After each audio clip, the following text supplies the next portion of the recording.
오늘 함께 나눌 말씀 욥기 15장 17절에서 35절까지의 말씀입니다. 내가 내게 보이리니 내게서 들으라. 내가 본 것을 설명하리라. 이는 곧 지혜로운 자들이 전하여 준 것이니 그들의 조상에게서 숨기지 아니하였느니라. 이 땅은 그들에게만 주셨으므로 외인은 그들 중에 왕래하지 못하였느니라.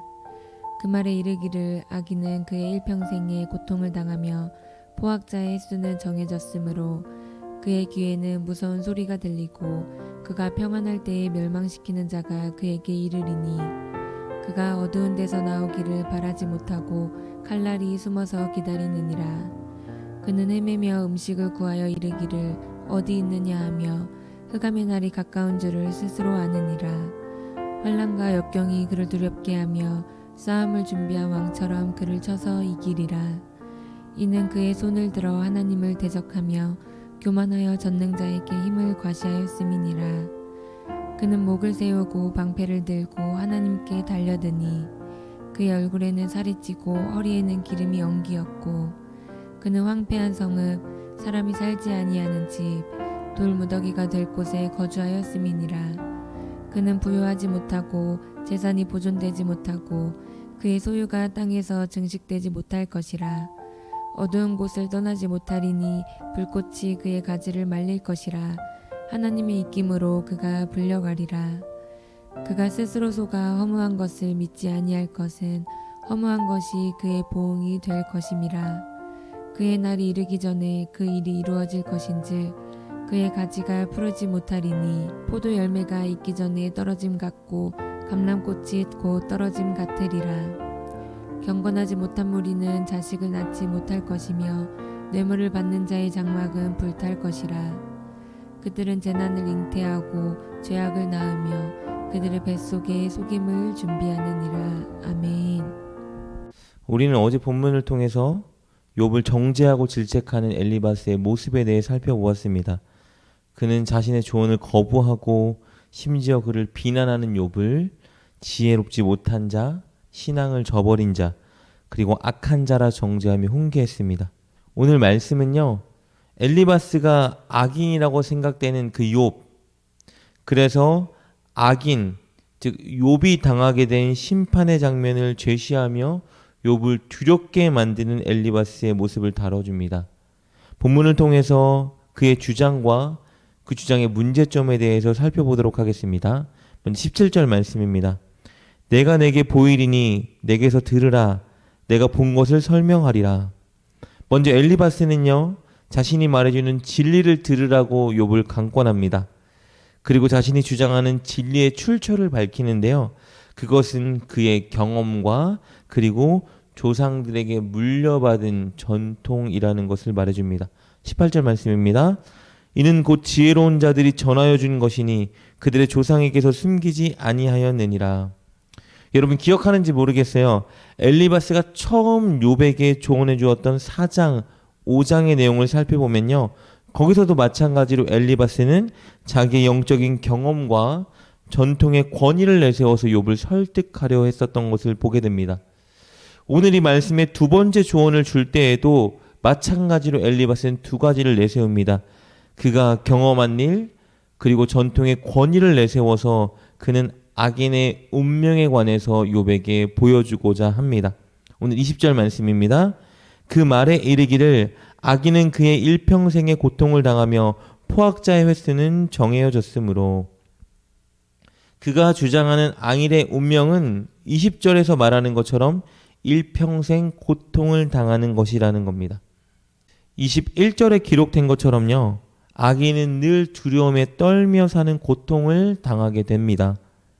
그리고 22절에 이렇게 말해주고 있죠. 악인은 늘 공격당할 것을 두려워하여 어두운 곳에 숨어 살기를 바라게 된다라고 합니다. 또 23절은 이렇게 말하고 있습니다. 악인은 늘 음식을 구하지 못하여 헤매고 다니고 스스로에게 임박한 죽음을 의식하기 때문에 늘 두려움에 살아갈 수밖에 없다라는 것이죠. 24절은 이렇게 말합니다.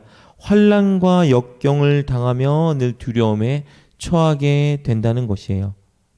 이처럼 악인은요, 이 땅에서 늘 두려움에 속하고 고통을 겪게 된다라는 것이 바로 엘리바스의 주장이에요. 그런데 엘리바스는요, 악인이 이렇게 가진 결핍과 공격에 대한 두려움에 살게 되는 그 원인이요, 바로 악인 자신에게 있다라고 주장합니다. 악인이 교만하여 하나님을 대적하기 때문에 그런 최후를 맞이하게 된다라는 것이에요. 오늘 25절, 26절 말씀입니다. 이는 그의 손을 들어 하나님을 대적하며 교만하여 전능자에게 힘을 과시하였음이니라. 그는 목을 세우고 방패를 들고 하나님께 달려드니. 엘리바스는요, 이렇게 악인이 하나님께 대항하는 모습을 그려주는데, 여러분 사실 이 묘사를 살펴보면요, 욥의 모습을 겨냥하고 있다는 것을 알 수 있습니다. 욥이 자신의 의로움을 주장하고 하나님 까닭없이 이렇게 저를 공격하는 것이 부당합니다라고 하나님께 항변하고 있는데, 사실 욥의 모습을 그리고 있는 것이에요. 이렇게 악인이 고통당하는 이유는 교만하고 하나님을 대항하고 있기 때문이라는 것이죠. 그리고 연이어서 엘리바스는요, 욥에게 악인이 당하게 될 고난을 더욱더 구체적으로 묘사하여 보여줍니다. 27절 말씀입니다. 그의 얼굴에는 살이 찌고 허리에는 기름이 엉기었고. 엘리바스가 악인이 살이 찌고 허리에 지방이 쌓인 자로 묘사하고 있어요. 여러분 그 이유는 무엇이냐면요, 악인은 불법과 불의로 사람들을 착취하여 많은 재산을 얻고 호의호식하는 자라고 생각했기 때문입니다. 그러나 이렇게 악인이 호의호식하는 것 같지만, 부유함을 누리는 것 같지만 이것은 일시적이고 그의 최후는 멸망이라고 주장합니다. 28절 29절입니다. 그는 황폐한 성읍, 사람이 살지 아니하는 집, 돌무더기가 될 곳에 거주하였음이니라. 그는 부유하지 못하고 재산이 보존되지 못하고 그의 소유가 땅에 증식되지 못할 것이라.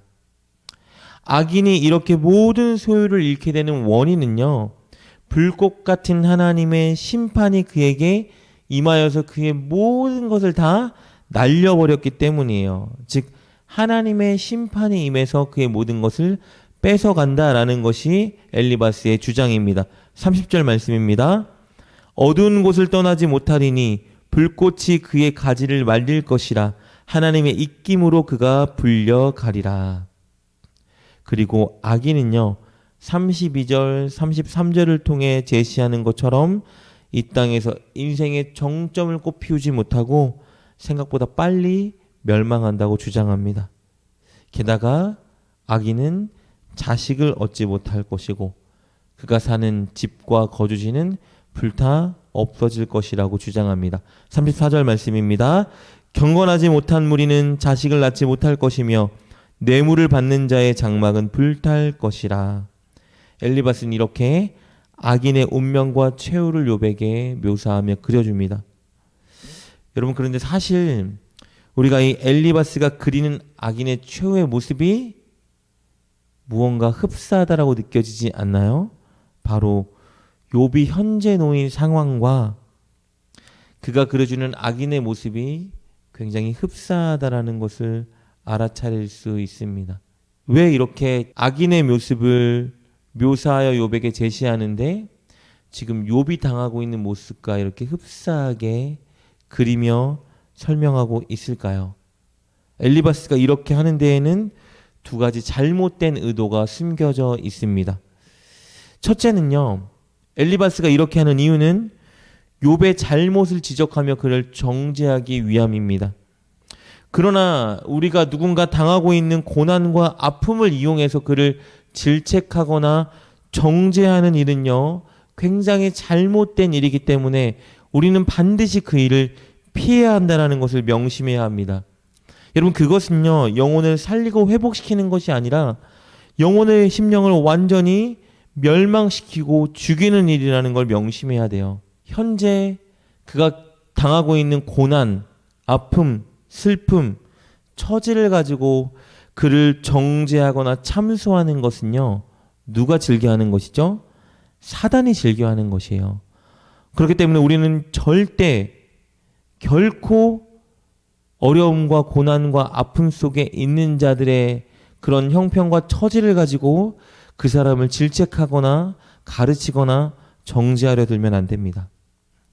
둘째, 엘리바스의 주장에 숨겨진 의도는요, 악인이 당하는 최후의 모습을 통해서 욥에게 두려움을 조장하려는 의도였어요. 왜요? 그렇게 두려움을 조장해서 그가 회개의 자리로 나아가게 하려는 의도가 있었기 때문입니다. 여러분, 그러나 사람들을 바른 길로 인도하기 위해서 지금 받고 있는 고난 혹은 앞으로 당하게 된 심판을 제시하면서 두려움을 조장하는 일은 우리가 반드시 피해야 합니다. 왜냐하면요, 그런 행위는요, 하나님과의 인격적인 관계를 향하여 나아가도록 돕는 것이 아니라 오히려 두려움을 피하기 위한 방편으로 하나님을 믿게 만들 수 있기 때문이에요. 더 나아가서요, 심각한 일은 하나님의 성품을 오해하게 만들 수 있기 때문입니다. 두려운 하나님, 그저 무서운 하나님, 그러나 가까이 오면 때리지 않는 하나님으로 오해할 수 있기 때문입니다. 그러므로 우리가 누군가를 교정하고 바른 길로 인도하길 원한다면 우리는 정죄나 두려움이 아니라 하나님의 본심과 성품을 가르쳐주고 보여주는 일에 몰두해야 합니다. 여러분, 그 일을 위해서 가장 먼저 해야 되는 일은 무엇일까요? 바로 저와 여러분이 하나님의 성품을 성경을 통해 바로 알고, 그리고 우리가 그 성품을 닮아가기 위해 노력해야 되는 일입니다. 왜요?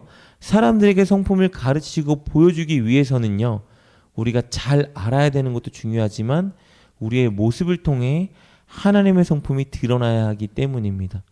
그래서 여러분에게 도전하고 싶은 것은 바로 이것입니다. 여러분, 늘 성경을 통해 하나님의 성품을 알아가기에 힘쓰길 축복합니다.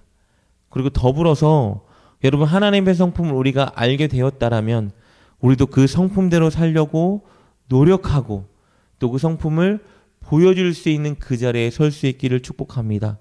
꼭 하나님의 성품을 바로 아는 자, 하나님의 성품을 바로 보여주는 자, 저와 여러분이 되길 주님의 이름으로 축복합니다. 기도하겠습니다. 하나님, 감사합니다. 우리에게 놀라운 주님의 성품을 가르쳐 주시고 보여주시고 또 우리가 부족하지만 한 걸음 한 걸음 닮아갈 수 있도록 인도해 주시니 너무나 감사합니다. 하나님, 늘 하나님의 성품을 바로 알고 경험하고 닮아가게 하시어 우리 주변에 진리에 서지 못한 자들이 있다라면 우리가 그 하나님의 성품을 잘 가르쳐주고 보여줄 수 있는 삶을 살게 하여 주시옵소서. 그렇게 하나님의 성품과 빛을 드러내는 하나님의 백성으로 살아가는 우리 모두가 될 수 있도록 우리에게 바른 믿음을 더하여 주시옵소서. 예수님의 이름으로 감사하며 기도합니다. 아멘. 우리가 누군가를 바른 길, 하나님이 기뻐하시는 길로 인도하기 원한다면 우리는 그에게 하나님의 성품을 알려주고 보여주는 일에 몰두해야 합니다. 정죄나 두려움이 아닌 하나님의 성품을 보여주어야 합니다. 그것을 위해서 우리는 먼저 성경을 통해 하나님의 성품을 바로 알고 또 그것을 보여줄 수 있도록 하나님의 성품을 닮아가는 일에 매진해야 합니다. 당신을 통해 하나님의 성품을 보여주세요.